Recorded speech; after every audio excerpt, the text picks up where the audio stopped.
Welcome back to the Midnight Gospel, where we fall asleep into dreaming of being there in our favorite Bible stories. Tonight, we begin with the story of Jesus in the garden, from the quiet hours just before everything changed. The verses are quiet like a field after rain. Nothing loud moves here, just the slow breathing of the olive trees, the dusty path beneath bare feet, and the sound of your own heart remembering how to rest. These aren't sermons. They're stories retold slowly to help your body rest and your soul come home back to God.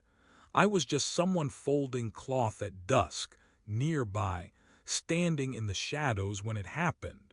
Close enough to feel the air turning cool, to hear the low voice of someone praying in the distance, but far enough to stay unnoticed. Most nights were ordinary. This one was quieter than most. You might still feel the day clinging to your skin, the worries, the tiredness, the lists. Here, you don't need to hold any of it.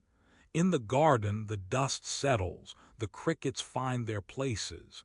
The air is soft and carries the faint, good scent of pressed olives. Maybe you can hear the steady hush of someone sweeping the stone floor behind you, their motions slow and unhurried. The night holds you, heavy and safe. This video was made to help you drift to sleep, while drawing near to something holy.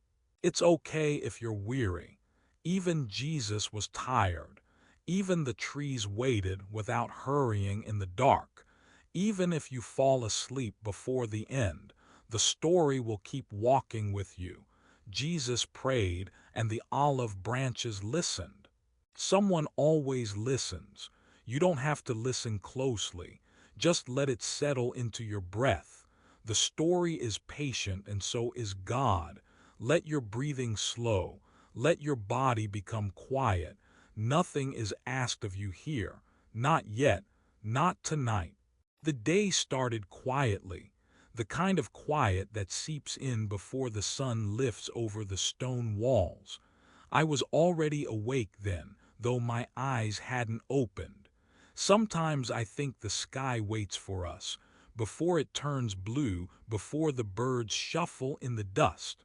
But this time I listened, and in the hush I heard gentle, steady sounds from across the room. A disciple kneeling by the table, palms pressed down into a mound of simple dough, his hands moving slow, calmly pushing and pulling, folding the flour again and again. The dough made soft, uneven sighs against the wood, and sometimes it stuck, pulling a gentle gasp from the grain where the table had worn thin. In the quiet you could hear his breath, always quieter than the kneading itself. Beside the doorway, an old widow crouched over a wash basin. She wore linen faded by sunlight. She moved slower now, but every movement was careful.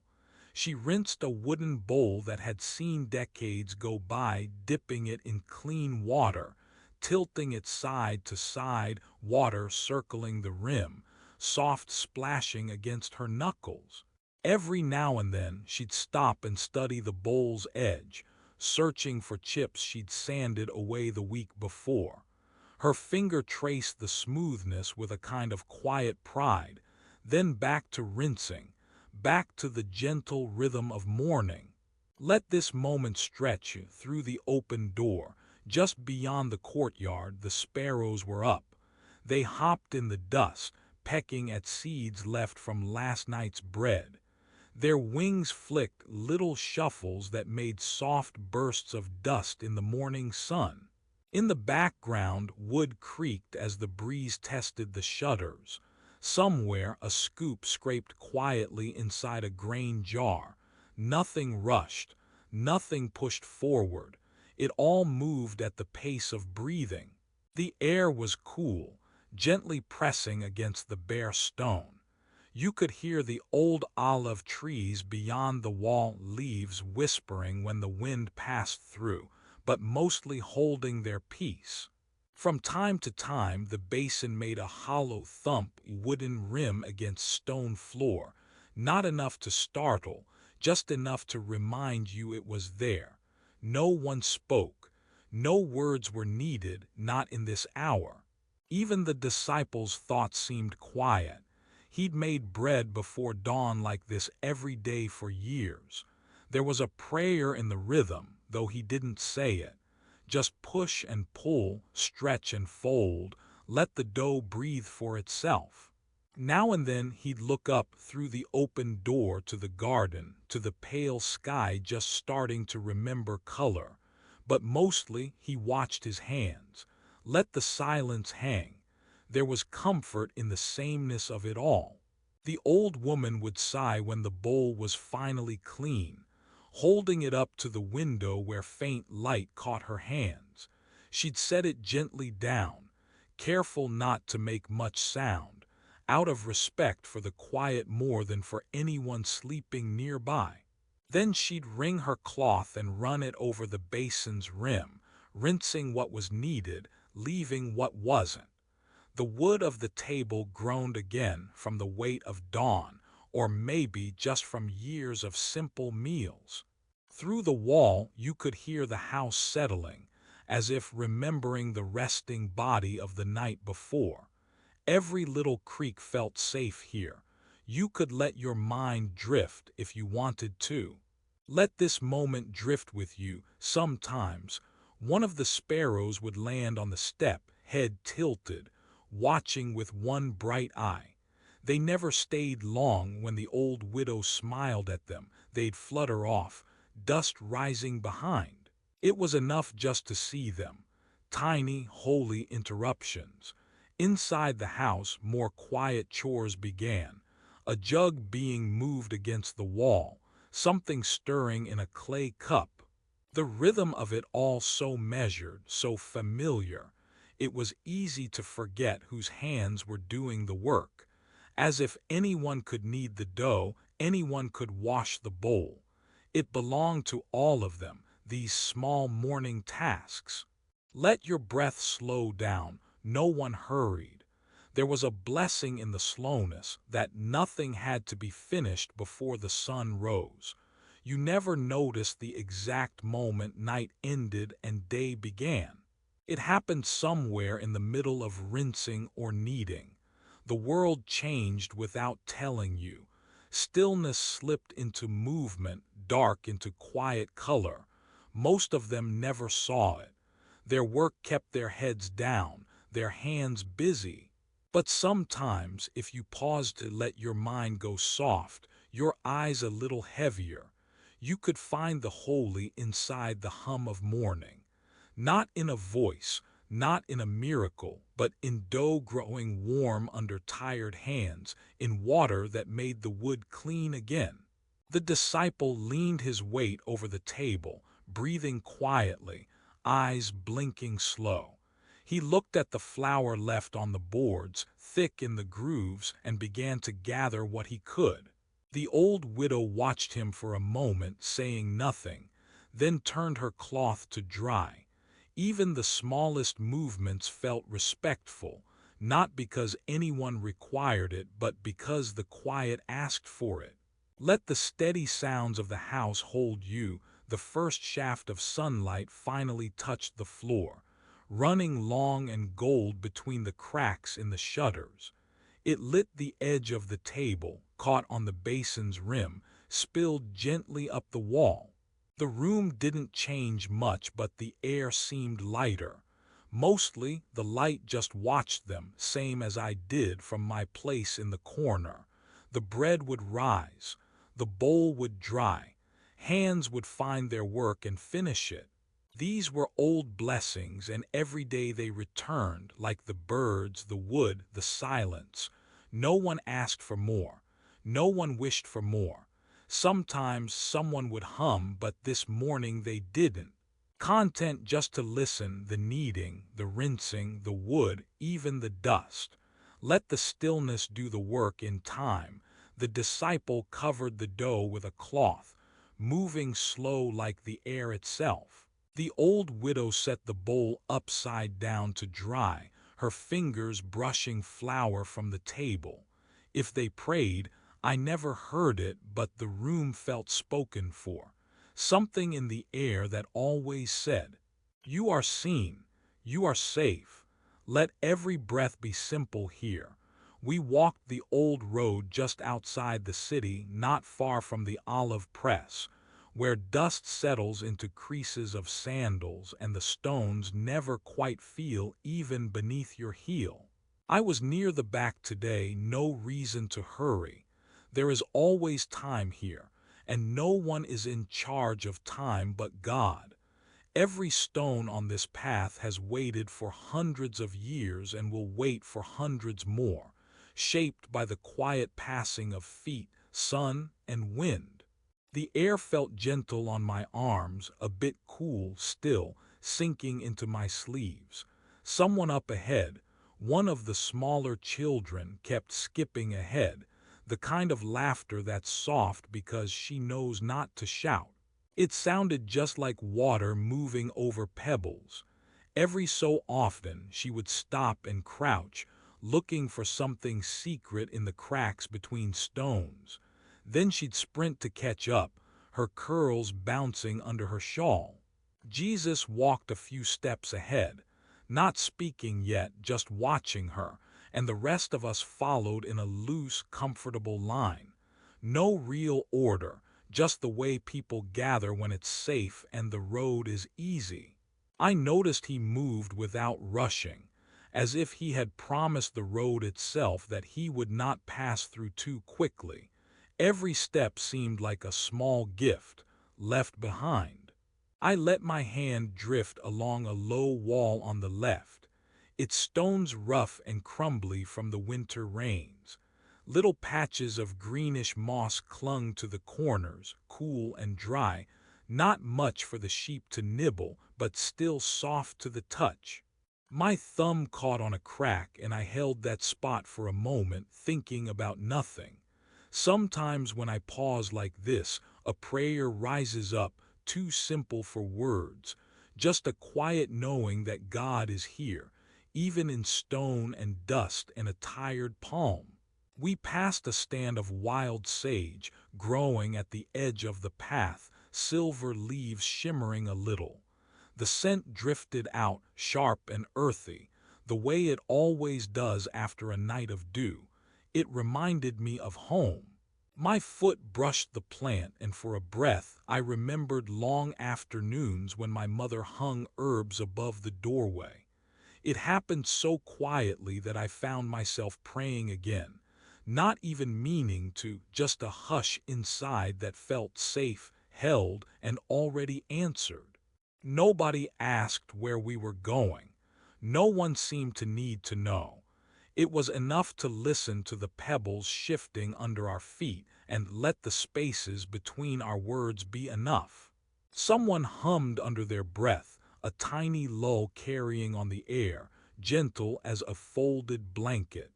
Jesus let the child get ahead, never calling her back or fussing. I think he liked seeing her move without fear, shoes tapping on polished stones, small hands brushing the field grass. Sometimes he'd look back and catch my eye. He never said much, but it was always blessing, even in a look. I felt tired today, the slow kind of tired that comes from walking with others, listening more than needing to speak. Every step was its own letting go, the hurry, the plans, even the aches in my knees. Each footfall felt offered to God just for being here, breathing, walking. As the city slipped behind us, the noises grew softer.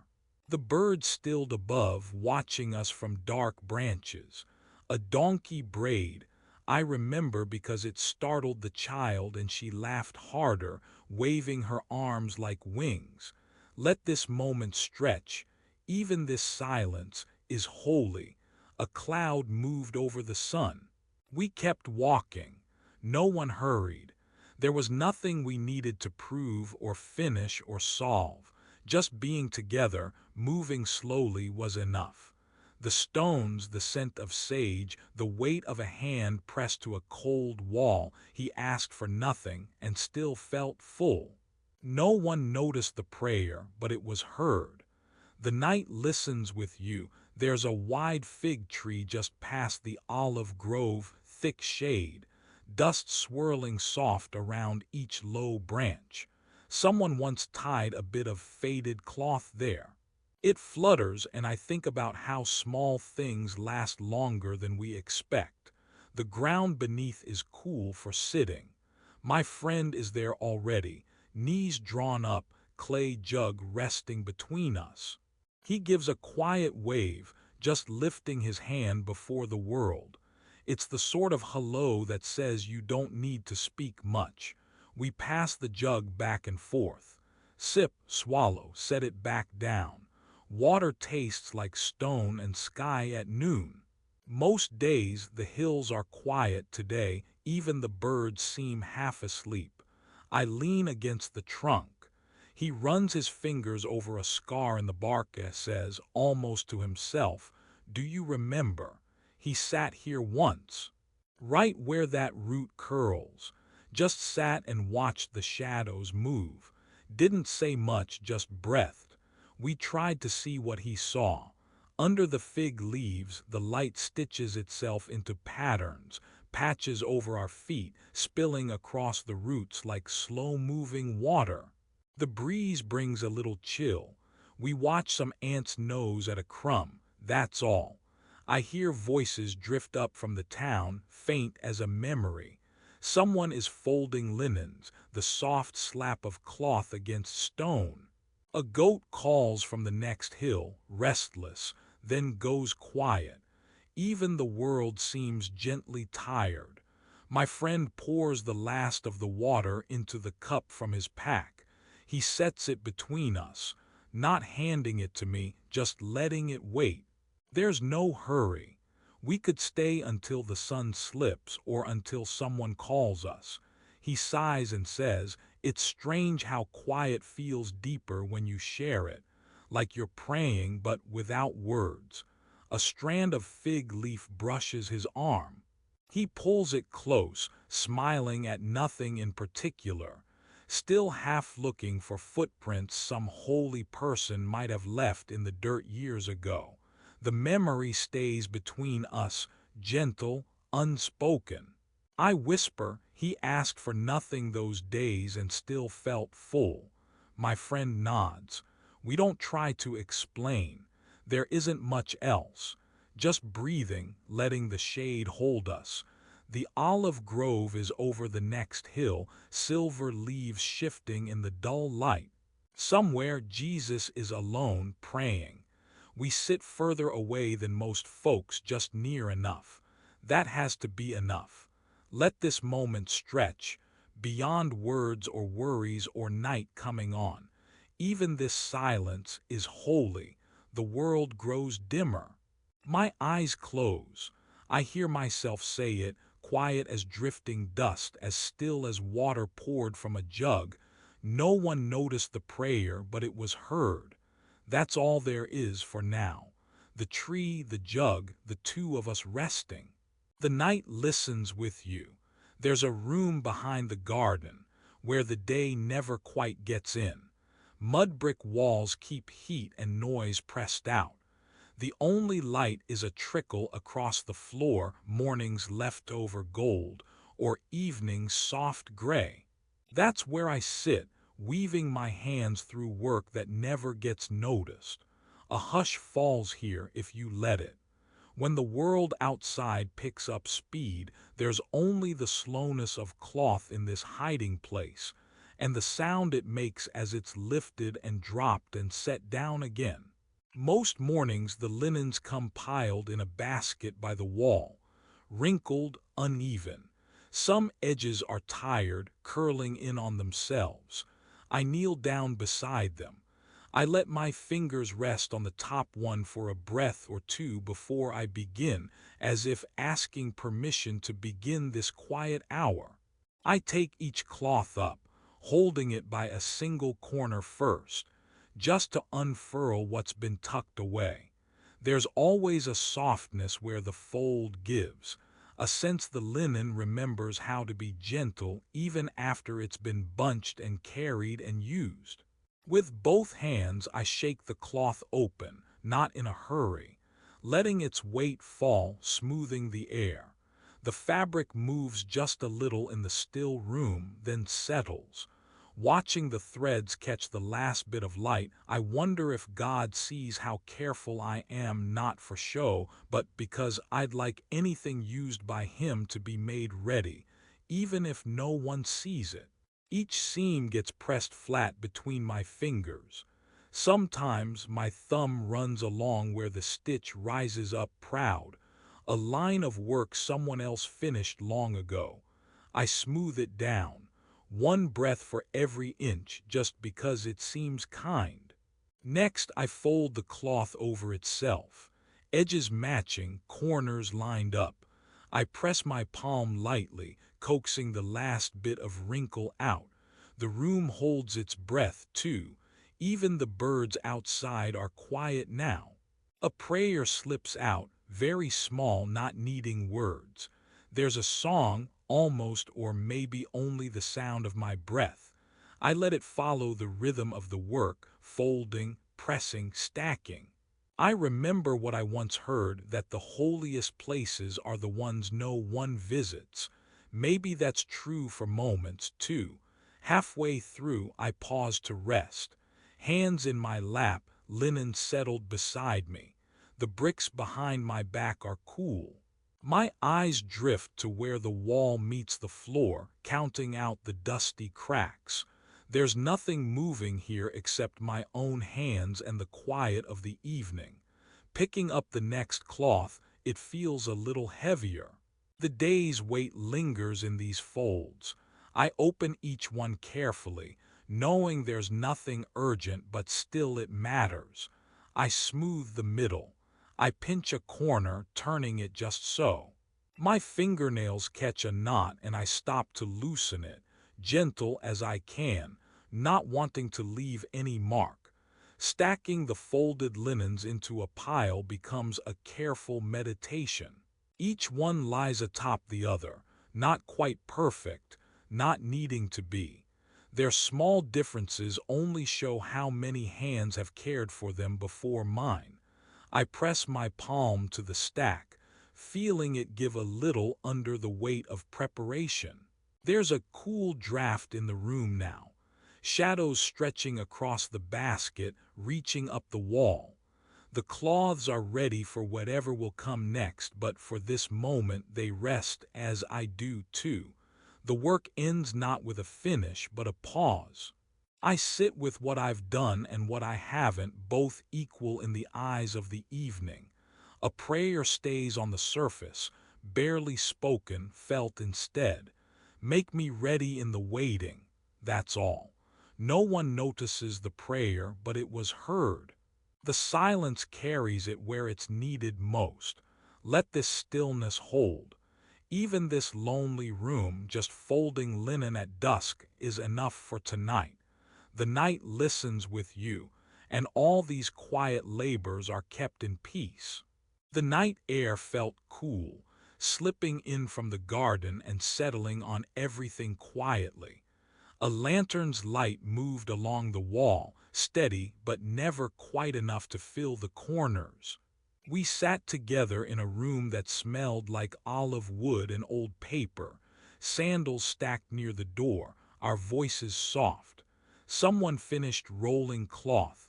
Another picked at a thread on his sleeve, not out of worry, just to fill the time. A scroll sat open on the table. It had been read before, sometimes all the way through, sometimes just a few lines. Tonight, the youngest among us was asked to read. His thumb found the crease where last week's reading ended. He read a line aloud. His voice was thin, gentle, as if the quiet around him was listening too, and the hand of the Lord will. His words floated in the room, trailing off. No one hurried him. No one filled the silence. The lamp's flame shivered a little. Outside, someone's steps faded in the garden. He looked at the scroll, eyes waiting for more, but tonight his heart found an ending inside a pause. He tried again, softer this time, and the hand of the Lord will, someone breathed out, leaning back on the wall. A finger traced the edge of the table. There was no explanation, no great teaching, just a room held open, breathing. The unfinished line hung in the air like washed linen on a quiet morning, moving only if the wind insisted. Let this moment stretch. We felt the space around the words.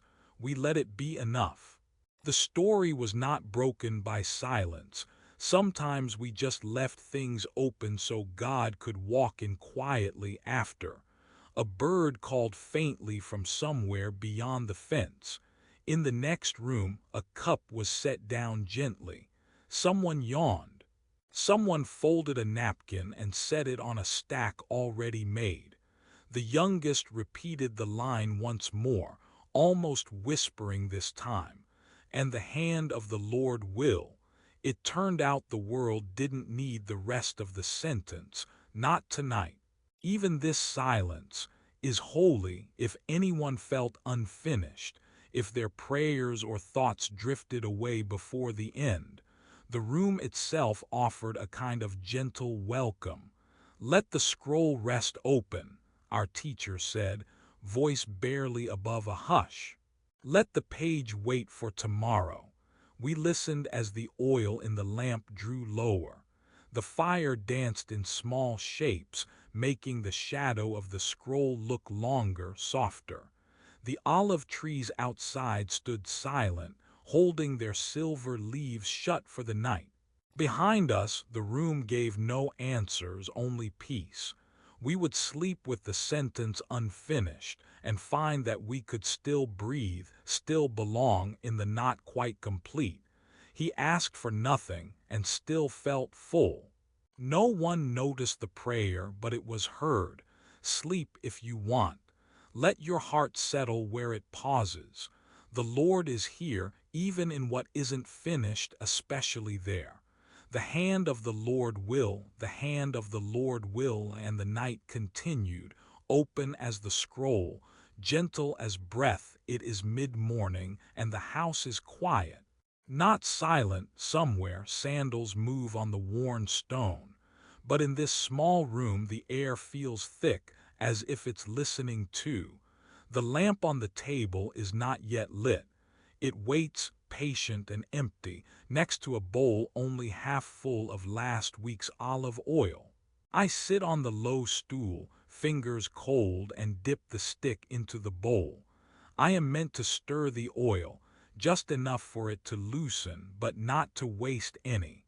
The light from the small window catches the surface, and I watch as the shimmer rolls and settles. It moves slow, like breath after waking.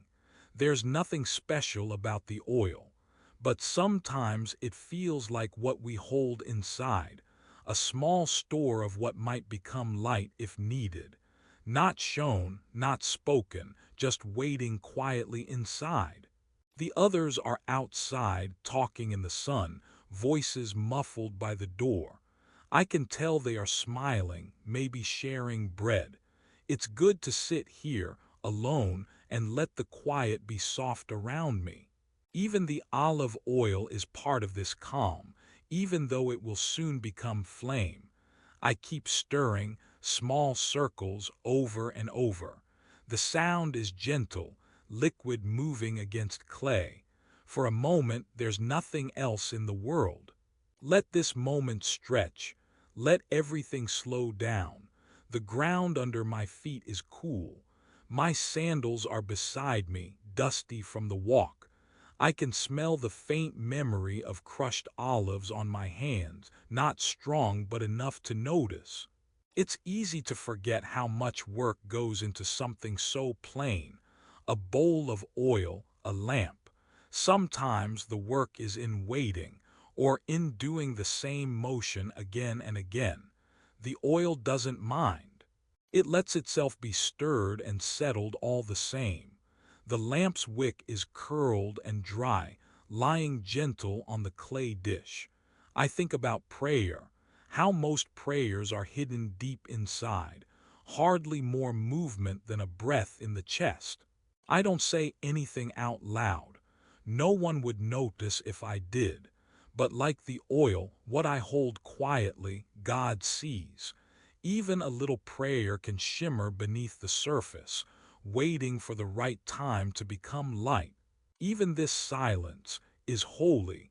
I glance outside and see the leaves moving just a little. An olive branch shadows the wall. The sun is not high yet. There's time before anyone asks me to light the lamp. For now, I am just here, watching the bowl, the slow swirling oil. I let my mind be as still as the room. Routine feels gentle today. I remember that nothing is rushed with God. The world outside can wait. Not every act is noticed. Not every soul shines on the outside. But everything sacred is held somewhere quietly until needed. The oil will glow when the flame comes. Until then, it rests, full of purpose. Let the quiet linger in your breath. He asked for nothing and still felt full. Most afternoons, when chores slowed down, I'd climb the steps to the roof, cloth bundle tucked beneath my arm. The city let out its quiet, midday breath, distant sellers bartering, the low hum of children's games, every sound softened by the warmth above the stone. The wind moved across the rooftop, just enough to lift a loose thread on my knee. I'd settle my back against the wall, loose sun on my face, and set out the mended cloth. The rip wasn't much, just a line torn open by use.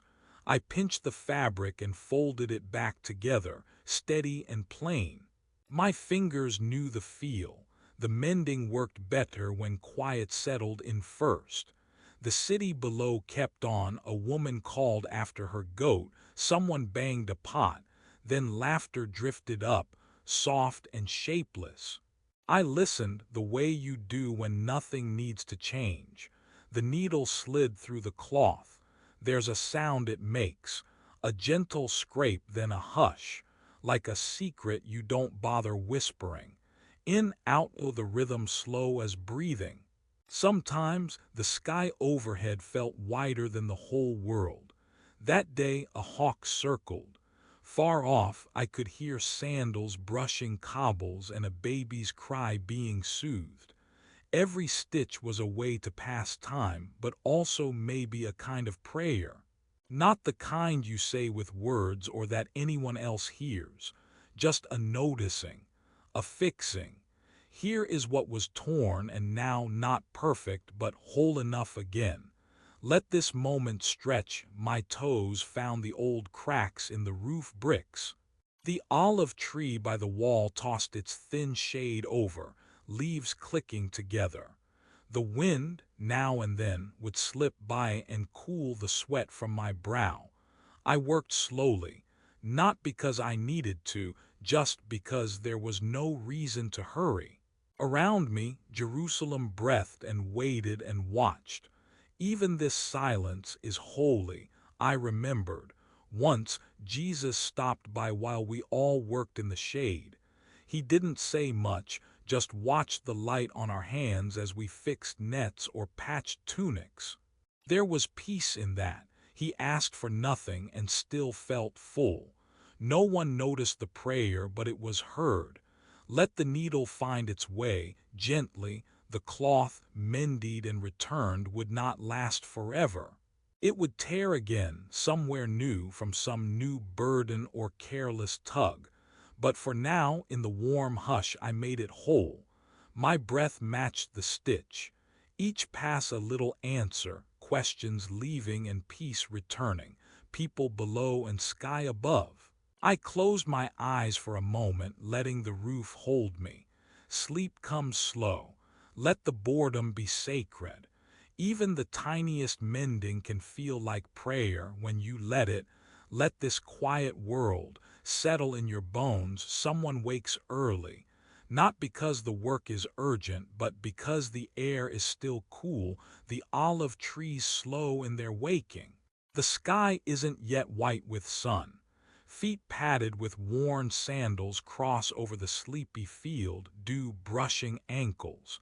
The well sits where it always does, older than memory, older than names that fade and come again. The rope is rough, the bucket heavier than it seemed before dawn. I lower it with a gentle patience. There down below the water waits, deep and undisturbed, much older than any of us standing here. I can never see the bottom.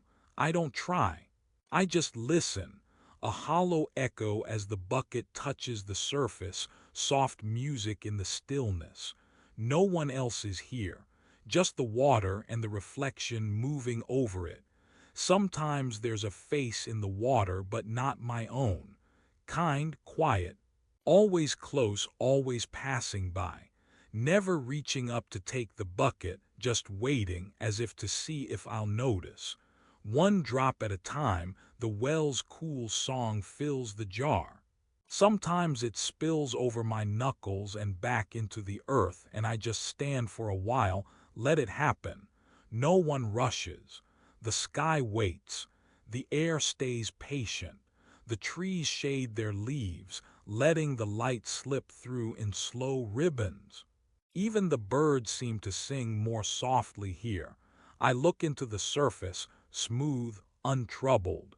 If I shift, the reflection changes. Sometimes it seems like someone is nailing, hands folded. Other times, only clouds and the gentle outline of an olive branch as it dips toward the well. Water never hurries, no matter how many jars wait their turn. It's strange how a life can feel measured by this, drawing water while the world is gentle, before the noise and the sun's insistence. I used to think the important things happened after the heat, when the streets were busy and voices filled the square. But most days begin this way, in quiet surrender, water and waiting, and the brief company of something sacred hovering just out of sight. Sometimes I wonder if someone else prayed here before me. The air always feels full, like a voice just finished, or a hope just given up to God. I let the cord drag a moment longer, listening to the low, hollow sound beneath. The well holds everything, all the mornings and all the tired hands that have come to draw their share. Soon enough the day's heat will find us. The jar will be heavy, arms tired, but for now the world is soft. Nothing stirs at the edges of the grove. My own shape hovers in the reflection, joined by a shadow beside me. No words pass between us, but the silent water holds our faces, side by side, close but never touching. I feel a quiet fullness, not hunger. The sunlight slides gently across the rim of the well. He asked for nothing and still felt full. I think I understand, at least a little. Even this silence is holy. It is enough to draw water before the heat, enough to return home with the jar cool against my shoulder, and the echoes of that reflection carried quiet inside me. The night will come again. The prayer will drift like breath along the ground. Even if no one noticed the gathering, the thankfulness settles into the dust like dew. Each day begins and ends this way, water drawn, burdens quietly surrendered, time held in gentle hands. The night is slow. No one hurries, not in this quiet place. A door stands half open, the old wood groaning just a bit each time the air shifts. I lean back into the frame, shoulders resting, eyes half shut. My feet don't want to move. They feel just right here, toes dug into the cold dirt, safe on the line between inside and out. Even my hands rest easy, palms open. I'm not waiting for anything. There's no task that matters now. In the distance, an olive branch drops its leaves. The garden holds its breath. The world beyond this doorway is gentle, every sound carried far by night air but softened. Just the hush of leaves, a footfall in sand, and again the slow creak of the wooden frame. It keeps me anchored, each little shift a reminder I haven't drifted anywhere at all. I watch the others, scattered like spilled millet along the edge of the grove. Their words are soft, fading. They're too tired for anything but sitting close. I wonder if they'll fall asleep. Maybe I will too, right here on the stoop. The doorway is cool against my back. I close my eyes and listen to my own breathing. In and out. The air is damp and smells like olives and earth. Let this moment stretch. Inside, the lantern's flame barely flickers. Shadows puddle across the clay floor. My mind drifts not to tomorrow or what will happen, but just to here. I think of my sandals, lined up in the entryway, dust on the straps, waiting for another walk. Of bread left from dinner. Of Jesus somewhere out among the trees, kneeling, pouring his heart out in whispers that only the Father can hear. That prayer is a quiet well, drawing the night deeper, deeper, deeper. The doorframe creaks again, slower this time. It's a familiar song, never loud, a voice that says, "Nothing urgent, nobody going anywhere. I haven't moved in a long while." The world seems to notice. My heartbeat slows. A moth brushes the lintel and is gone. I remember the first time I met him. I don't think he saw me. I was folding cloth, trying to make the corners meet. He asked for nothing and still felt full. No one noticed the prayer, but it was heard. Sometimes, standing this way, I feel like the world is a jar filled with warm oil, and I am just keeping it from spilling. My only work is to dwell here without moving. Even this silence is holy. The night listens with me, a thousand small sounds barely there. The world feels safe, as if all burdens are tucked beneath the roots of the oldest olive tree. I wonder if I could stand like this until morning. I wonder if the Lord sees me, leaning here, holding nothing but stillness.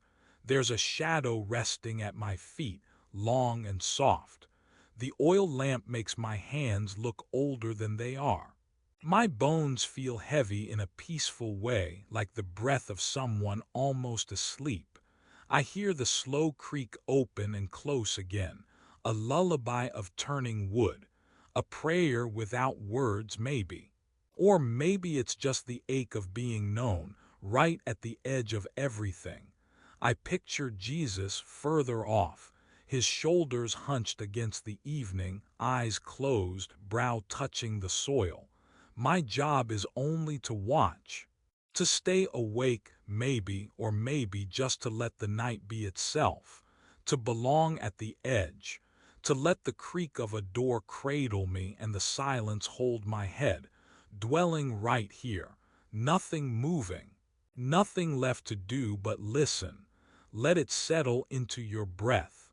All the world is waiting for nothing, and in that everything, the ground keeps its hush, even as the dark presses softer into the soil. The olive trees hardly move. Their branches lace the air above us, holding the sky apart, just wide enough for someone like me to walk through and not be noticed. After the prayers, after the words between heaven and earth are finished for a while, I see him rest back into the low shadows, no longer kneeling, just breathing. There is stillness where need has spoken. The faintest breeze stirs his hair, but the rest of him is quiet. Nearby, a basket waits with figs, a last comfort in the night before the world turns. I sit a little ways off. My hands are empty, folded in my lap, the cool of the stone under me. I am not hungry, really. Maybe just hollow from the softness of the hour. The others are sleeping, heads drooped against rough cloaks, sandals half slipped, unaware of the slow passing of this gentle night. Even the smallest sigh feels like it might interrupt something sacred. There is only him, and the fig in his hand. He looks at it, turns it once between his fingers as if weighing more than just fruit. The skin is tough in places, tender in others, purple, smudged with dust from the walk. The fig holds the warmth of day and little else. He does not eat right away. I watch him pause, thumb pressed at the seam. He splits it in half, not with force but a small patience, as though care could open every hunger this way. The sound is too soft to hear, just a quiet giving in. A fig breaking in two. Nothing more needs to happen. He gives thanks in silence. The moment lingers. He eats one half slow enough that the taste can settle and become part of the stillness. There is no rush. The sweetness is modest, almost hidden. But this is enough. Let this moment stretch, the other half rests in his palm. He offers it to the shadows, to any bird that might slip close enough for crumbs. A quick flutter, a soft pecking noise like rain on leaves. The smallest sparrow trusts the peace of this space. The fig is shared, not because it is surplus, but because everything received here is held lightly and passing. He asked for nothing and still felt full. Even this silence is holy. I press my back to the tree. My own breathing slows to match the peace before me. The others, too, shudder in dreamless sleep. Somewhere a cricket starts again, untroubled by anything urgent. Some nights hunger gnaws, but tonight it seems gentle. It passes quietly like the breeze, never tearing at the soul. Just an emptiness acknowledged and blessed, then moving on. There is no striving here, no need to be filled to the brim. Even in the simple breaking of fruit, I think of how the bread will be broken soon, split, shared, slowly. The gesture is mirrored, gentle, and so ordinary it almost disappears. Nothing is lost. Nothing is wasted. The fig divides. The birds are fed. The man is sustained. Hunger meets mercy in small ways and then fades back into the night. Let your shoulders fall. The night listens with you. There's something quiet in the way he sits with his hunger. No resistance, no complaint, just presence. The empty parts of us belong here too, not needing to be filled on command. In the garden, among friends too tired to watch or wonder, the sacred work is not in grand miracles, but in the humble acceptance of whatever is at hand. Take, eat, he will say, but not yet. For now, just the softness of fruit and the softer touch of care offering crumbs where they fall. Birds do not worry for the next meal. They eat what is offered and disappear into the leaves, satisfied. I close my eyes and listen for wings. The sound is nearly nothing, but I hear it. My thoughts wander, following the fibrous sweetness, the sticky center pulled apart. I imagine how, tomorrow, other bread will break and the gesture will mean everything and almost nothing at all. But tonight it happens with no audience, no words, no lessons, only the honest hunger of one more sacred night in a garden. Let this story walk beside you. I wonder what it feels like to be so at home in a pause. The world waits for something to happen and he lets nothing happen, as if that, too, is a kind of prayer. My own fists unclench. The dull ache in my stomach waits its turn, then dissolves. The fig is gone. The crumbs are gone. The need lifts. All around us the earth listens in the darkness. The tasks of the day, filling jars, tying sandals, folding linen, all finished or forgotten. The air shifts, and the trees answer in their slow, leafy applause. No one noticed the prayer, but it was heard. I find myself blinking heavier now. The story does not change, does not hurry. It is not a lesson, really. More like a mirror, holding up the plainness of this shared evening hunger and reminding us that emptiness can be honorable too. That when we receive what small thing comes and split it down the middle, there is always enough, even if only for this moment. Let your breath slow, he sits for a while longer, the lines of his face lost to the soft dark. The fig is finished. Even its memory seems gentle. Nearby, the birds settle their argument and sleep. The night stretches around us all friends, creatures, Messiah, moon. The night holds us. The kitchen is cold now. The oil lamp runs low. Our wants have softened. Outside, the city wall stands far away, unmoved by what has come and gone inside this small grove. But now there is peace left over, and a small, invisible fullness, the kind that comes from letting what is offered be enough. Let go for a little while longer. The world outside can wait. Even hunger can wait. Somewhere beneath the table, another crumb falls. I wonder if an angel counts such small gifts. I wonder if tomorrow's bird will remember where to look. For tonight the fig is broken, the hunger is gentle, and the prayers are nearly finished. The evening, like everything here, is split softly in two, one half for the hunger, one half for the blessing. Someone breathes out, empty and content. Rest now. If you drift away, the story will keep you. The garden is safe. The night is enough. There is an empty bench beneath the almond tree tonight. I step quietly around its edges, careful not to wake the grass that's bent where someone used to sit. The night folds much the same as it did before, cool, slow, full of things left unsaid. I let my hand rest on the worn wood. If anyone were watching, it would look like I'm waiting for something, but I'm not. I'm letting stillness settle in. The others have gone inside, their voices washing through the doorway, then dimming like the day. I stay outside, drawing the quiet around my shoulders. The world moves, but not here. Time dissolves just for a little while.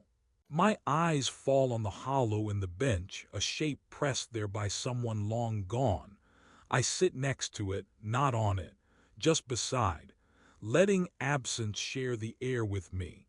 There is a line that keeps echoing in my head, soft, friendly, simple. What he used to say just here, just at dusk. Don't hurry, the almonds grow in silence. No command, just a hint, as if God himself was reminding the trees and me. The wind doesn't answer tonight. It just moves through the olive leaves, not demanding anything. I trace the grain of the bench with my thumb. Around me, the garden lets out one long breath. Even the birds tuck their heads to sleep. I fold a linen over my knees, smoothing the crease. I think about how presence lingers, even when a body does not. How an empty seat can feel more full than a crowded room. How prayer can echo where only memory remains. Sometimes, it feels like these quiet spaces are closest to God. I breathe slow. I close my eyes. I whisper a prayer, just one line at a time, letting the gap between the words hold me.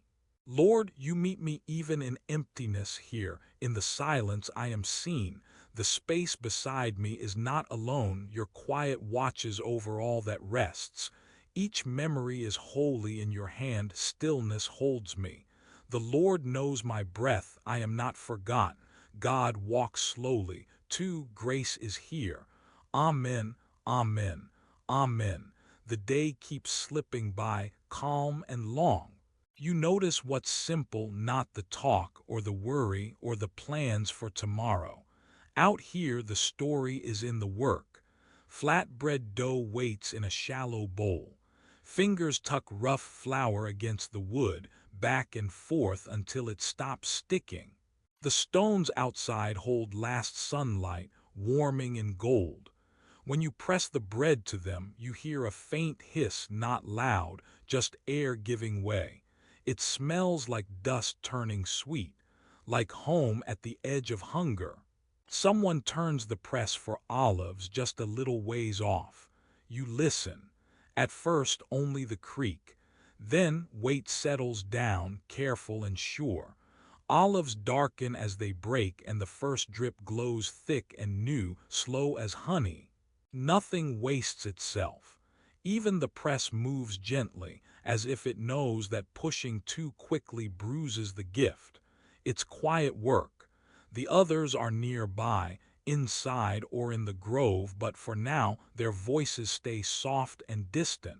Your hands move because they remember. You've shaped this bread on 3 dozen other evenings. You know just when to lift it off the stone, not because anyone taught you, but because hunger shows you. Sometimes the sky grows heavier as you work. That's how it feels now. The first of night slides in behind the olive trees. Shadows lean their arms across the ground. Most will miss it, but standing here, you sense the deepening. You feel it in how the press slows down, in how silence expands between tasks, in how dusk feels like something you can hold but not for long. Today, bread and fruit both ask the same thing. Let go, give in, be changed by what presses you. The heat turns dough to bread, the stone press draws richness from unseen seeds. You stand in the middle, holding a little weight in your chest. Is it burden? Is it prayer? The quiet doesn't force you to decide. It just sits with you. You watch oil pool in the bowl. You turn the last piece of bread. Nothing special, but still, it's easy to forget what a full table feels like. It's easy to think you have nothing, until the bread comes off the stone, until the oil lights up like morning. The world is changed by what it surrenders. The night goes on pressing. You don't need to worry about tomorrow's dough. The air tastes like olives, sweet and heavy. For now, you are shaped by what you hold and also by what you let go of. No one noticed the prayer, but it was heard. He asked for nothing and still felt full. Even this small surrender is enough. Let the weight settle. Let the bread rise. Let the dark become gentle all around. Feet move slower now.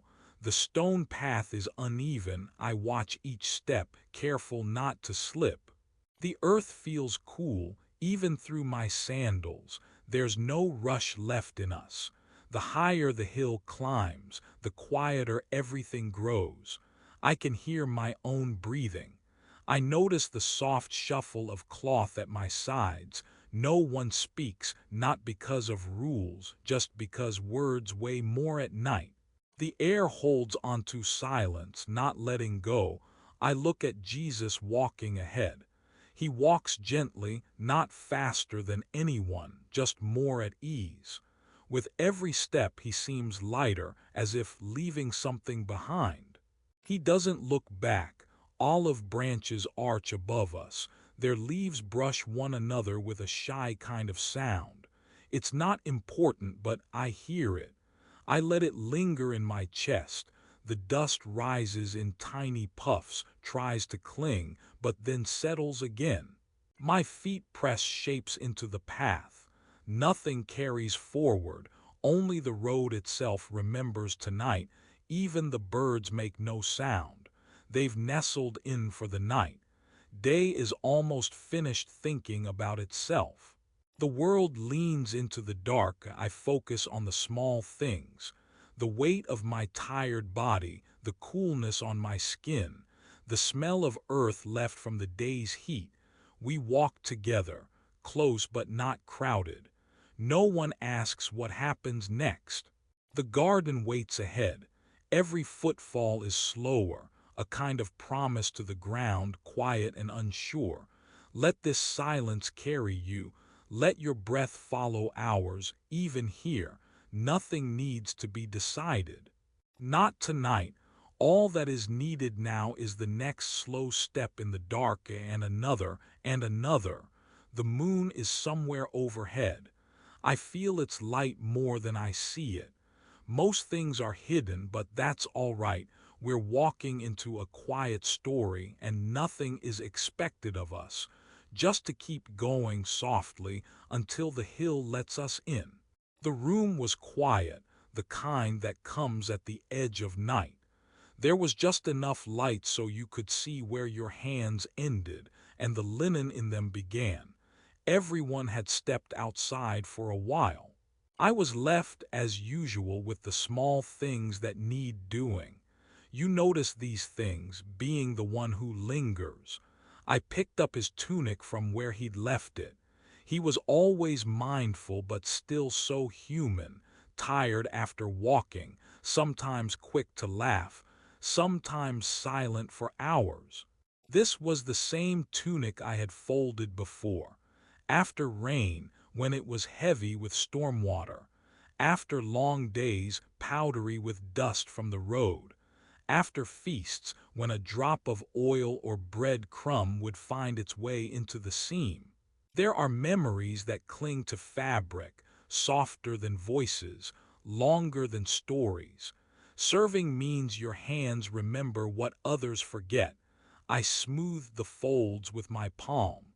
The fabric was warm from his body, a quiet memory of his nearness. No one watches when you do these things. In the background always. Maybe that's how you know it matters. There wasn't much to think about. Not really. You breathe and your hands work out the shape of a shirt, letting your mind wander free like little birds into the dusk. Folding is slow, one breath then the next. There isn't a rush here. The night is patient in the garden. You can hear the olive leaves brushing each other. Everyone else is talking or praying or keeping busy. But I am here holding fabric that holds yesterday. The way the same hands tended to scrapes after long walks, folding away the dust at the hem, remembering. Serving is mostly invisible, a kindness done in secret, not lining up for praise. It sounds like a cloth smoothing out over wood, feels like the hush just before sleep. No miracle from me, no answer, just presence. He asked for nothing and still felt full.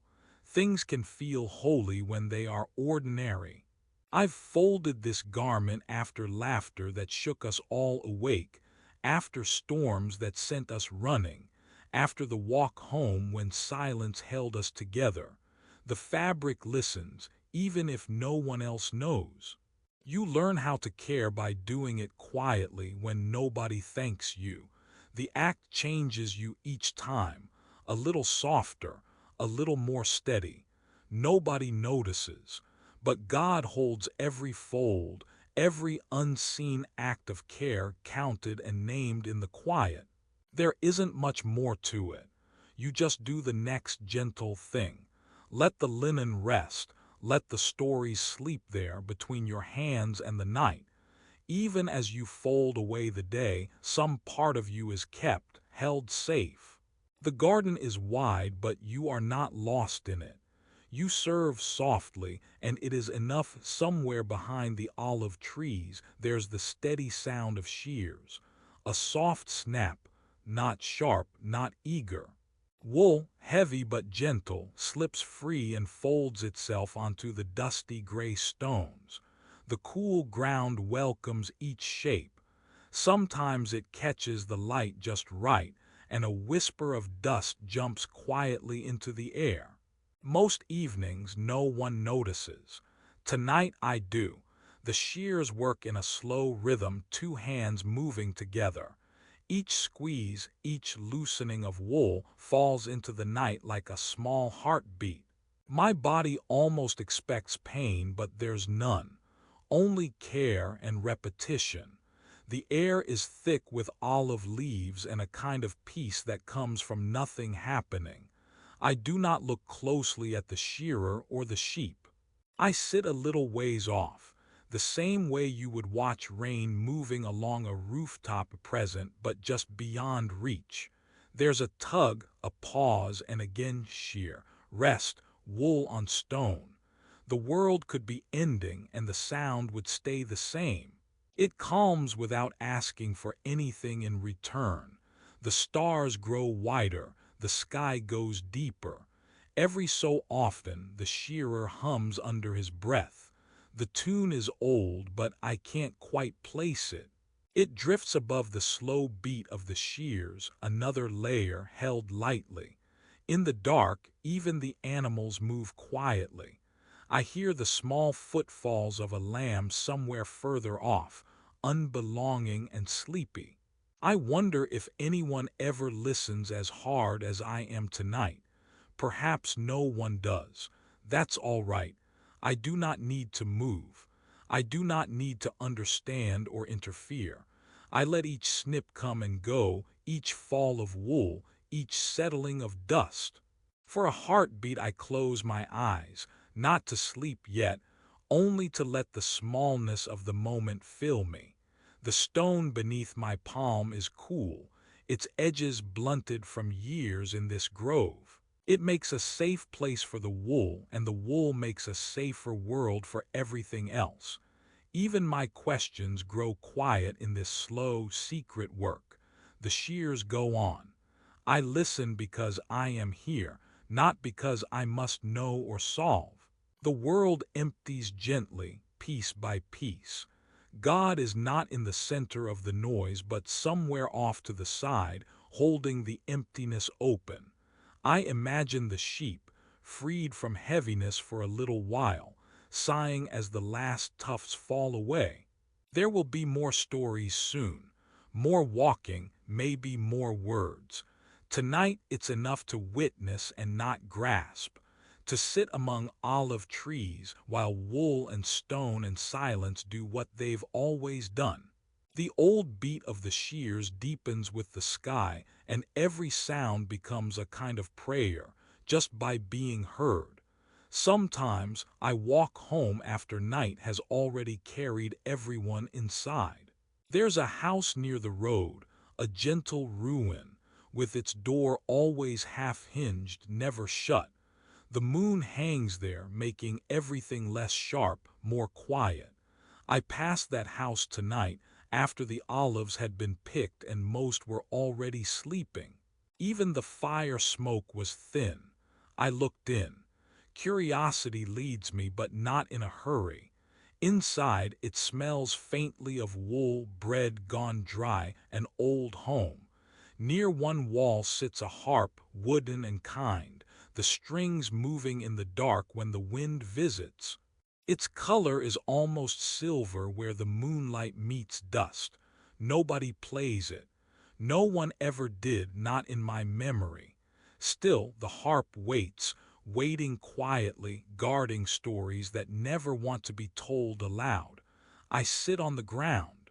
The soil beneath me is patient, a little softer for being left alone so long.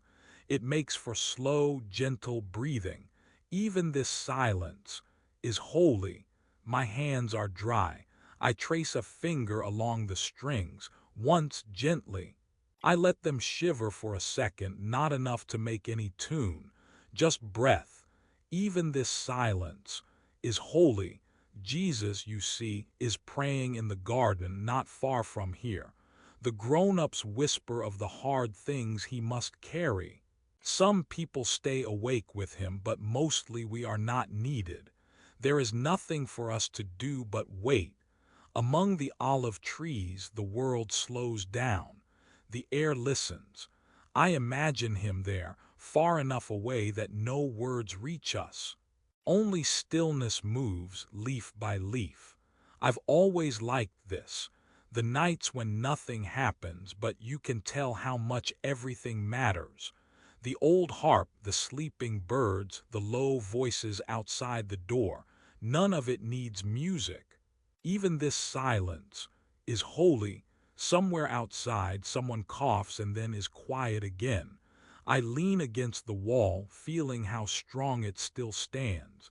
This place could fall, but tonight it only waits. The wood remembers families and faces, bread broken, feet washed, small kindnesses lost and returned again. I have so many things I could say, but tonight words are too heavy. I do not want to sing. Letting the silence be enough feels strangely right. There's a peace in not forcing the night to give up its secrets. I do not know what prayers sound like when you are alone with God and no one else is watching. I think maybe the deepest ones make no sound at all. They fill a room just by being felt. Even this silence is holy. If anyone should walk by, they would not see me as important. I am not wise or brave. I am not the one in the garden, sweating out sorrow, asking for another way. I am just here, beside the gifts others pass by, old wood, stray shadows, the promise that the night holds us all. You can hear every mouse in a quiet house. The wind wanders in, helps itself to corners, slips in and out like a little thief. My feet are cold, but I do not mind tonight. Everything seems to breathe with me, slow and soft. A child laughs 3 homes down, but the sound is pulled under a blanket. On most nights, someone would strum the harp just for comfort. Tonight the strings rest. Something about this waiting feels gentle, an act of care, of not demanding beauty from everything. Even this silence is holy. I could sing a psalm. I learned them as a child before my mother's hands grew tired. Instead, I hummed the littlest note in my head, letting it fade before reaching my lips. Songs are not always knitted from words. The olive trees outside are older than any of us. They creak in the wind, roots stubborn against years of storms and drought. Their silence is a kind of music. I wonder if Jesus hears this, tucked away under their branches, talking to his Father. Maybe the Father answers without speaking, too. The lantern from the next home gives a friendly light, stretching across the floor in a golden path. I watch it. The bugs gather close to that glow. Everything small trusts something bigger to look after it. The harp has a tiny crack in its neck. Someone tried to patch it once by tying a faded ribbon around it. I run my thumb over the knot. There is love even in failed repairs, even in breaks that do not heal. I think about prayers that do not sound like much. Sometimes just sitting quietly, refusing to rush, is the truest prayer I know. Presence is a kind of faith. Even this silence is holy. A full-bellied cat walks through, tail swaying like a branch in wind. She looks at me, eyes shining silver, then disappears again. Not every visit needs a conversation. It is late now. Even the cicadas are nearly done singing. My muscles loosen, as if the whole house is exhaling. I tuck my knees under my chin and close my eyes, feeling the slow comfort of being necessary to no one but found all the same. No one will make a record of this night. It is not history that will be remembered. But I know Jesus is praying not far from here, and that gives this quiet its weight. I am glad for nights when no one asks for songs. When the harp can just be a harp and I can just be a soul drifting, waiting, held. Even this silence is holy. The air is delicate with peace, carrying me gently across the hours. If you are listening, let yourself rest. Let the silence tuck you in just as you are. There is no need to play for anyone. The night itself is a prayer made of nothing but presence, and even this silence is holy. It was very late, and Gethsemane sat wide and open beneath the gentle sky. I stayed back, where the olive trees sat old and quiet, the kind of trees that knew how to wait. I could hear Jesus just beyond, near one of the oldest trunks, kneeling. No one called out. No one needed anything finished quickly. I followed, but not too close. The roots stretched out like old fingers curling above the ground. I picked a place near him, but not beside. It is easier in the dark to be near someone and not need words, just company and silence. When I knelt, my knee brushed dirt and a film of dust clung to my robe. I moved my hand, brushing at it without thought, not for tidiness, just a habit. The gesture didn't chase the dust away, not really. It settled back, softer, ready to welcome pressure again. Soon I forgot what my hands were doing. The earth underneath was cool, soft, holding. The roots made gentle bumps under fabric, old bones beneath the surface of night. No one hurried us. No one counted time. The silence around us felt like deeper water than usual. You could fall into it, deeper still, if you let your eyelids close for a while. That's what Gethsemane did best. It slowed every breath down, until even the owls sounded drowsy. I let my fingers press the soil, just to feel the steadiness. The earth holds everything, whether you notice or not. There were small noises, a beetle crossing the roots, a leaf dropping, wind moving in careful lines. The world kept going. Jesus stayed in prayer, but it wasn't the kind of prayer people see in stories, dramatic, with thunder or show. Here prayer was so quiet it could almost be mistaken for sleepy breathing. Nobody made requests. Nobody asked for anything to change. The night listened like a friend with nothing to fix. Stillness was the only thing moving, calm and deep and always returning like a tide. Soon my thoughts drifted, not quite prayers and not dreams. I thought about the softness of dirt, the way it welcomes the weight of a person, or a tree, or a shadow at dusk. I brushed at my knee again, slow, not really caring if anything stayed clean. Beneath the roots, nothing is rushed. Everything finds its place just as it is. Time passed, though we didn't notice. Every burden I carried clung only for a moment before slipping away like ash after a fire, falling and forgotten. Even the worry in my chest grew light and sleepy, held by earth and stillness rather than answered by words. I watched one pebble disappear beneath my thumb. Then I stopped watching altogether. Sometimes the most honest prayers are just gestures, brushing dust, pressing soil, sighing softly as night enfolds every tired thing. Jesus was still there, close enough to hear if he spoke, but tonight he was silent, and it felt like enough. The roots below would keep holding. The dust would keep settling.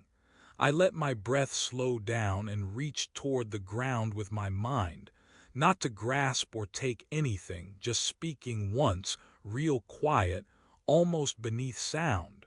Thank you, I whispered to the soil that holds everything. Thank you for letting us rest without asking or earning or knowing what will come. The olive tree stood watch. The night pressed close.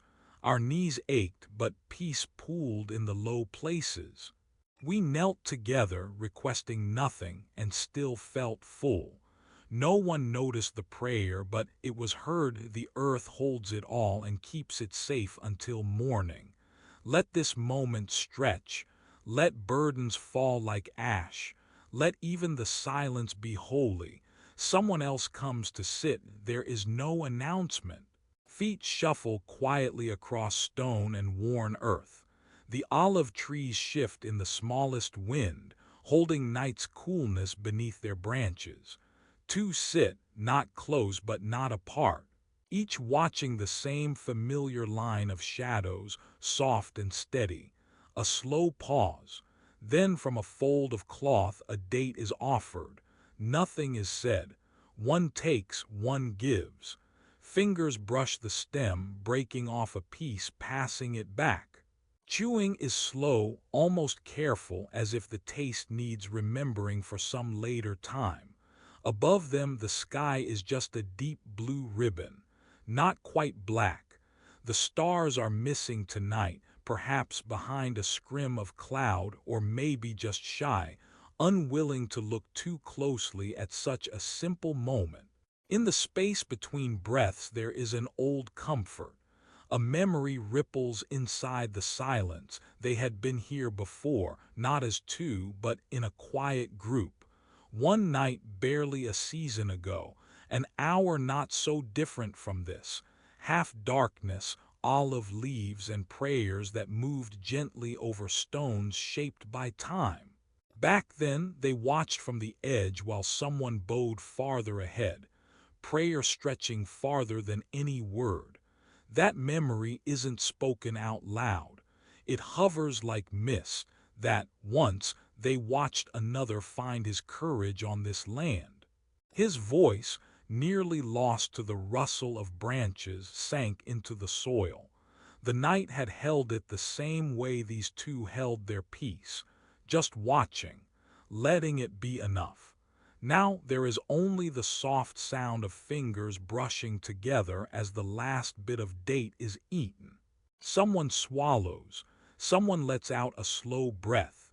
The air isn't filled with thought or reason. Shared silence is what remains. The leather of a sandal bends as a foot settles flat upon the ground. One person leans back against a tree trunk. The bark is rough and honest. Night creatures work quietly nearby, hidden in grass. Everything is allowed to continue undisturbed.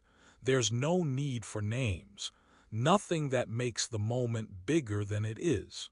Just two people who remember being here before, who remember someone's prayer, how it lingered, never needing to be solved. Occasionally, their eyes meet, just a flicker. Nothing more is wanted from each other than to be here. Together but not together, not explaining or performing, letting the nearness do the work. It's strange how presence can soothe longing, not with answers, but by sitting alongside whatever aches are carried. No lesson is shared, no comfort pressed, only the evening's simple permission to stop searching for a while. One picks at a loose string on their sleeve. The other smooths dust from the rim of a cloak. Night listens patiently, seeming to gather all these small motions for safekeeping. Even the olive trees seem to exhale here. Stillness is not empty. It holds all that words can't. The past is nearby. The time they first saw prayer held amid these same rocks, the silent witness not just of two hearts, but of the land itself. Stones, trees, olives, sky, all quietly present, doing what they always do. Shelter, shade, sustain. No one expects answers. There is just gentle waiting. Even waiting for nothing in particular is good. In this place, being is enough. A moth dips between leaves, its wings a pale flicker. Someone's head tips back, resting for a moment against the tree. The body loosens, maybe not a complete relief, but a small easing, as if being watched by the moon or remembered by God is permission to drop the burden just a little. Let this moment stretch. Even the silence is holy. If there is prayer left in the air, it is prayer that asks for nothing. It seeps into the folds of the night, filling space without being noticed. There's no need to shape it, not even in the mind. The prayer is already there, shared simply by staying close, by breathing. Once one of them prayed aloud here. The memory is the smallest warmth, like an ember in the palm. Words then were so quiet the trees could have kept them secret forever. What was prayed for isn't remembered, only that it happened once, only that it mattered quietly. Now there is just the after and the night and the shared date, a small fruit split in half, carried together because neither wanted to hold it alone. Communion is simple, just a sweetness between two people who have nothing to prove. Wind picks up gentle. A few dry leaves slide across the beaten earth. The distant city wall, barely visible from here, catches a patch of silver from the hidden moon. Neither person moves to point or speak. They let the world exist outside the circle of two, safe enough within these trees and stones. Sleep comes in this way, not as forgetting, but as being allowed to let go. The body softens, awareness drifts. The air becomes very big, a stillness holds these two, the memory, and the prayer, just as this night holds the garden. No one asks if the other is afraid or tired or longing for something else. All those things might be true, but here you can be slow, you can wait, you can eat a date and watch the sky and remember how someone once prayed. The hands fall still again, resting on the knees. The breath slows, easy, even. With nothing to fix, nothing to say, the silence feels wise. Maybe that is all that communion needs. Less speaking, more letting the air carry whatever needs to be heard. In a world full of voices and outcomes, this simple, wordless sharing is enough for now. Here, close to prayer, close to memory, in the hush between stones, two people sit, and the night listens with them. Let your breath grow long and slow. Let being here be enough. Sleep if you need to. God holds the simplest moments, too. Even this silence is holy. The garden is quiet tonight. You can hear every small thing. A beetle moving, the slow rub of sandal leather against dirt, the breath of someone sitting close but not speaking. The night air is gentle on your skin, soft as a pressed linen. If you close your eyes, you can almost feel the whole earth holding its breath, waiting for a sound that might never come. Beside a ridged stone, someone has left a bowl. Clay, rough, uneven. The rim is cool, the inside is empty. Not barren, just open. A bowl in the garden, not asked to carry figs or water or oil. It's just holding space. That's all it does and all it must do tonight. You kneel down, gentle so your knees don't scrape. There's dust on everything, always in this place. Still, the bowl is clean enough. You take a cloth from your sash, slow, no hurry, and brush the dust away from the rim. Not polishing, not perfecting, just noticing. Reverence in each quiet movement. The bowl could be filled with anything. Grapes, spice, sweet pieces of bread. But tonight it sits empty. That emptiness isn't lack, it feels like waiting. Empty but ready. You look at it and in some strange way you feel known. Some things don't need to be full to matter. From where you sit, you see Jesus a little ways off, bent low among the olive trees. His face is turned from you, lost in prayer. His voice isn't loud. If you strain to listen, you catch only the hush, the steady rhythm of words given to the night. There's sorrow, there's love, and there's peace so quiet you could miss it if you're not still. The clay bowl holds nothing, but you stay close anyway. It's good enough being here. The bowl is the whole story, empty but willing. You imagine for a moment hands pouring olive oil into this bowl, or water, or maybe later someone will need it for bread, but not now, for now its hollowness is sacred. Sometimes the most faithful thing is to do nothing at all. You close your eyes. The ground, the bowl, your own chest, each one hollow, each one with space only God can fill. There is a rest in emptiness, no striving, no hunger, just a space prepared. A moth lands on your sleeve. You watch it steady, then see it flutter away. You breathe in slow, like pulling coolness from the earth. The bowl waits beside you, untouched, undemanding. No one calls out. No voices, except the tiny prayers drifting from Jesus's lips far enough away to feel private. Nobody glances at the bowl or wonders why you sit beside it. It is enough to be present, to bear witness gently. You touch the bowl's rim again with your thumb, tracing where dust met clay. Quiet hands. You think, not everything needs to be used up, filled to the brim, always carrying more. Some things are holy by being ready. You think that emptiness is not failure. It is not loneliness. It is the shape of hope, reverence that something might arrive sometime if and when it is needed. The bowl, unchanged, is hospitable anyway. A gust of air stirs the olive branches overhead. Silver-green leaves shift and whisper. You let your eyes blur, noticing only the coolness, the way the sky has its own wide space. Even the stars tonight seem to sit in empty bowls, carved out, prepared for the light. Let this moment stretch. You do not have to fill the night with words or tasks. Let the bowl be empty a while more. Quiet footsteps pass behind you, another disciple, maybe brushing loose soil with their tunic. They glance but say nothing, then vanish again into the shade.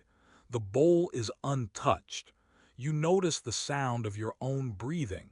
Slow in, even slower out. No one will remember that you sat here or that you dusted the bowl. No one saw, but it happened. The bowl is not just an object. It is a waiting, like your own heart, open and unfilled but present. In the garden, time feels wide. The night is deeper than the sky, quiet all the way to the roots. Even the insects sound sleepy as they move in the grass. There is no rush. Everything waits. A palm presses lightly to your collarbone, your own hand feeling a quiet beat. You think of prayers that don't ask for anything, just breathing, just being held. You wish for nothing new and still you are full. He asked for nothing and still felt full. Let even this silence be holy, not because anything is happening, but because you are here and the bowl is empty, and that is enough. Stillness stretches, carrying you on its back. Jesus whispers his prayers, longing and letting go. You do not need to understand every word. You do not need to fix the emptiness or solve what the dawn may bring. You trust. Emptiness won't stay empty forever, but tonight it is safe. It is sacred. You uncurl your spine slow. The bowl stays perched on stone, just the same as when you arrived. The air tastes cool and a little earthy. You remember dawn will come, but it doesn't hurry. Dawn trusts the night and the bowl trusts being ready. Leave the bowl alone, you think. Let it rest. There is dignity in things unhurried, unused. In sleep, your heart will know this quiet receiving, the way you are a vessel, open only for what is holy. Sometimes the greatest act of faith is to make space, not to fill it, to dust the rim, tend the edges, and then be still. You feel this truth deep in your chest, soft as moss. The bowl isn't waiting for action. It is simply present. You hope someone finds it in the morning. Maybe they'll need a bowl, maybe not. But you prayed in your own way by tending its emptiness. You were here. God saw, even if no one else did. The dark is no longer empty. It's full of small sacred things. A clay bowl ready, breaths at rest, olive trees waiting out another night. The hush of prayer, never loud, maybe never noticed, but always heard. Sink into this emptiness. Let it be your own. There is no need to change it. Not everything must be filled. Not every bowl is a task. You are not a vessel for endless doing. You are a container for presence, for peace, for holy waiting. The bowl, the night, your breath, all of it prepared, all of it enough. Let your eyes grow heavy now.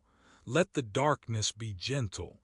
Even the bowl sleeps, empty but not lacking, sacred, waiting, quietly held. The bowl is not filled, and still everything feels full. The garden changes at night. There's a slow sigh in the air as the branches bend. They bend so quietly, you wonder if it's only the wind or if even the leaves want to rest. I'm not far, close enough to hear breathing, but far enough that my own breath won't disturb him. The others are scattered, curled in gentle heaps among the rocks and tree roots, cloaks spilled over knees. One stirs, shifting in sleep. The sound is small, like the edge of a dream. Nothing here is loud or fast. It's all just soft edges and heavy eyelids. I pull my knees to my chest. Sometimes I wonder how near you have to be to belong. Maybe this is close enough. You can still see the shape of him between the trunks, the way his back rounds, the way he kneels. Stillness wraps him like a blanket. There's the click of a pebble. My sandal presses it deeper into the dirt. The noise feels almost rude, so I stop moving. My breath is slow, letting this moment stretch. The hush between each heartbeat starts to feel as real as the ground. If I close my eyes, I can follow the air as it climbs the old olive trees, lifting bits of dry bark in the coolness of the night. A twig snaps somewhere much closer to the gate, but no one turns to look. The wind twists up, almost whistling. Then it softens, like even the wind has learned quiet tonight. My hands play with a loose thread on my sleeve. This too is prayer, I suppose, the kind you do without words, just staying, not interrupting, not asking anything. Jesus is farther off, or maybe not so far. The space is all made of silence. When he speaks, it's more like a breath than a voice. Even the world seems to lean in to listen.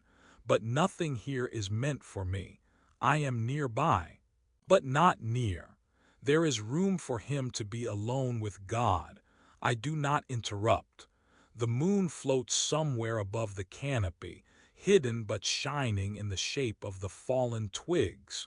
My eyes follow the lines on my own palm, tracing what I might say if I could speak with God tonight. But I don't. Here, words feel like another kind of distance. A moth slopes through the air. It brushes close to my cheek and is gone, silenced into the dark. I watch where it disappears for a while, letting my thoughts fall like pebbles in a pond. Each ripple is smaller than the last until there is nothing but calm again. Farther off, there's a gentle cough. Someone shifts, rolling away from a root. The smallest sounds are magnified at this hour. A foot brushing loose leaves, the sleepy shuffle of cloth, slow breathing. All of it blends into the hush. Every sound belongs here. The night tastes clean, cold. Each time I breathe, I remember how easy it would be to close my eyes and drift away. If sleep finds me here, will I still be close enough to be counted among his friends?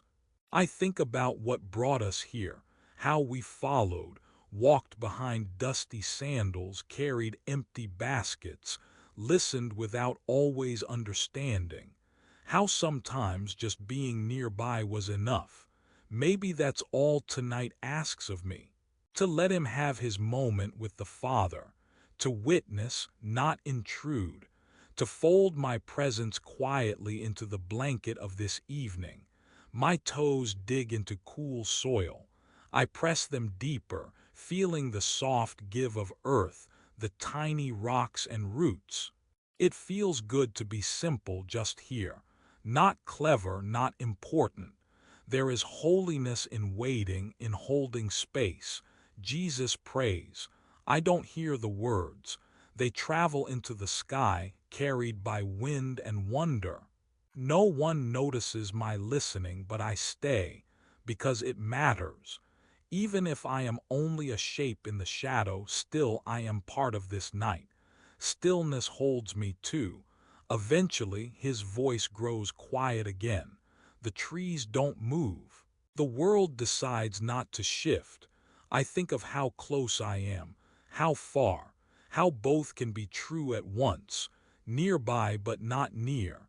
I count the breaths between now and morning. I wait as the wind changes direction again.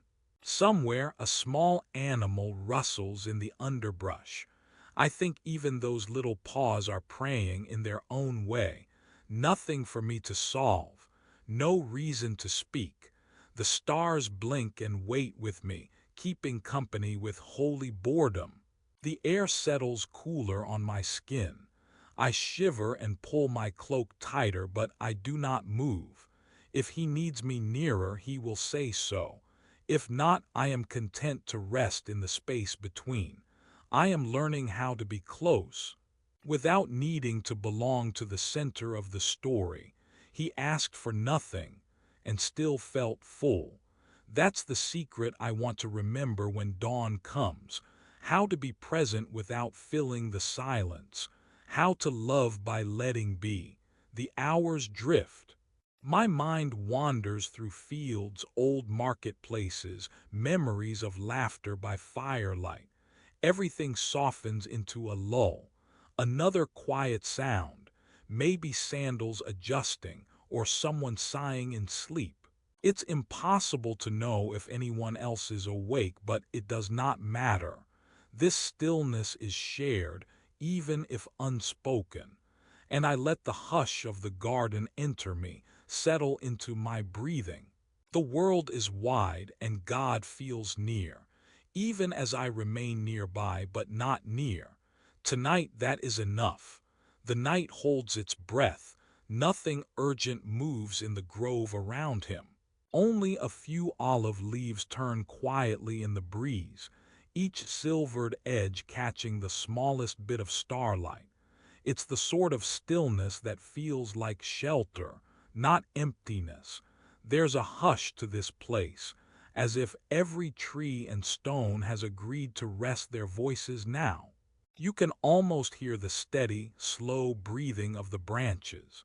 They seem to stand over him, not as shade for the harsh noon, but as gentle company for a soul at midnight. The bark is dark and cool, and the roots press deep under your feet. Even the earth waits reverently. When Jesus kneels, the ground does not shift. Nothing cries out or draws near. He is neither hidden nor watched in the way men watch each other. Only these ancient trees bear witness to him. There's a patient bending in the olive boughs. Some lean low, as if to share the posture of prayer. You might even notice, without thinking, how your own shoulders round, your back softens. The trees kneel with him but say nothing. And you, without knowing, begin to fold quietly into the same bent shape. A soul that trusts the darkness can hold everything it loves. Nothing hurries here. Not the wind, not the world, not even the prayer. Tonight everything slow is allowed, even a heavy heart. He whispers things no one else would know how to carry. The syllables fall toward the dirt, soft as new leaves. Each word meets the hush and the grove absorbs every one. Perhaps the branches know. Silence can hold what we cannot say. The stones are cool under his knees. There's sap in the air. The gentle crack of twig, a bird shifting in its sleep far off. Not even the moon crowds close, just the olive trees. Just breath and the quiet weight of love being laid down. This is a place that takes nothing but holds everything. An olive grove becomes a sanctuary, not because it's grand, but because it does not interfere. Every creature at peace with every sigh. Let your breath slow here. Feel the pause curl around your bones, making room for something tender. No one asks for loud faith in the grove, only to stay in the silent company of trees that remember. Just for tonight, let your prayers take the shape of bent branches. Let your quiet be heard in the most beautiful way, slowly and together, with the olive grove watching, holding space till morning comes. The garden is quiet tonight. It's the kind of quiet that asks for nothing. Most voices have faded, and the olives hang like painted stones above the earth. I'm here, not close enough to touch, just right where I was asked to wait. You can hear sandals shift on dry leaves if you listen.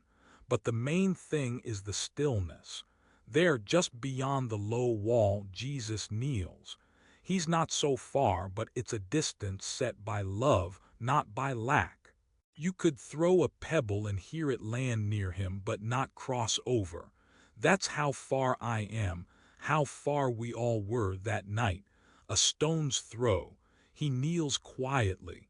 His voice doesn't carry. Nothing in him calls out for an audience.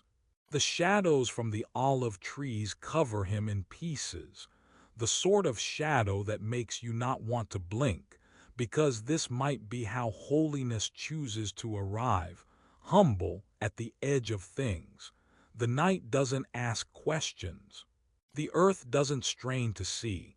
Even from here you can feel that the space between us is not meant for crossing.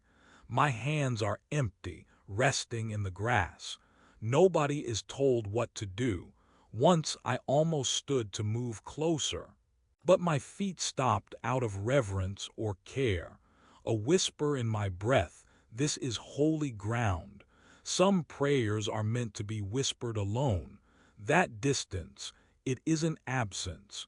It's honor, like how you take off your shoes stepping inside someplace sacred. The air grows thick with olive and dew. My eyelids slip, not out of boredom, but because every quiet thing here is somehow full. The soft hum of night insects, the moon's gentle, slow climb, one owl somewhere pausing. No one tells them to be silent. They just are, sharing the stillness like we do. Time doesn't hurry. I don't know what he says, his back bows, shoulders gentle, hands stilled in prayer. It looks like surrender, but not defeat. There is a peace that is heavy, steady, kind. He asked for nothing and still felt full. I watch as if keeping watch means anything. Not because he needs me, but because presence itself matters. To share a night with him, even if it's at a sacred distance, is enough. I find my own prayer somewhere in between the olive branches and the soil. Small words, held quietly. No one will remember me waiting here. No one noticed the prayer from this place, but it was heard. The shadows around us lengthen. The earth soaks up every silent minute. It's not separation, it's safekeeping. Some love stands just nearby, not to understand, but to honor the heart carrying the world. The night lets me hold my own small silence as his surrender blooms beyond reach. I rest just at the edge, breathing in, breathing out. Even now you can stay here. Let the garden be your breath. Let the distance be gentle. Surrender what you carry. All is heard. The night listens with you. It is late now. The sky is soft and deep, holding the last blush of orange. Someone nearby is still awake but not speaking. The night is full of gentle, drowsy sounds. The wind is just a breath, quiet as it ducks under the old branches. You find a spot close to the olive trees, just far enough that you can see him, kneeling beside a gnarled trunk. Jesus' shoulders are round and still. There is nothing loud here, not even the hope in your chest. Only the crickets have anything to say, and even they seem to whisper. You sit down slow. The grass bends beneath you, damp with the memory of the midday heat. The dust from your day's walking clings around your ankles, a quiet reminder you belong to this earth. Your hand lays flat against a large, bare root, rough at the edges, cool at the heart. A moth tumbles through the air, drifting past your knee. It lingers in the air between the trees and moves on. The oil lamps back at the gate flicker, golden and small. They don't seem to reach all the way out here. You can almost forget anyone else exists. All the stars are out now. Vega shines first, blue-white over the hills. Farther to the south, Antares glows dark red. To the east, Altair settles low, almost blinking through a tuft of olive leaves. The sky feels wild and wide, pressing down with its gentle hush. You know the names. You learned them as a child. Their light is steady. Nothing hurries them. The world feels older than it did this morning. You settle deeper into the dirt, knees hugged to your chest for a while, and then, without noise, you turn onto your side. The ground is cold, but the earth smells sweet.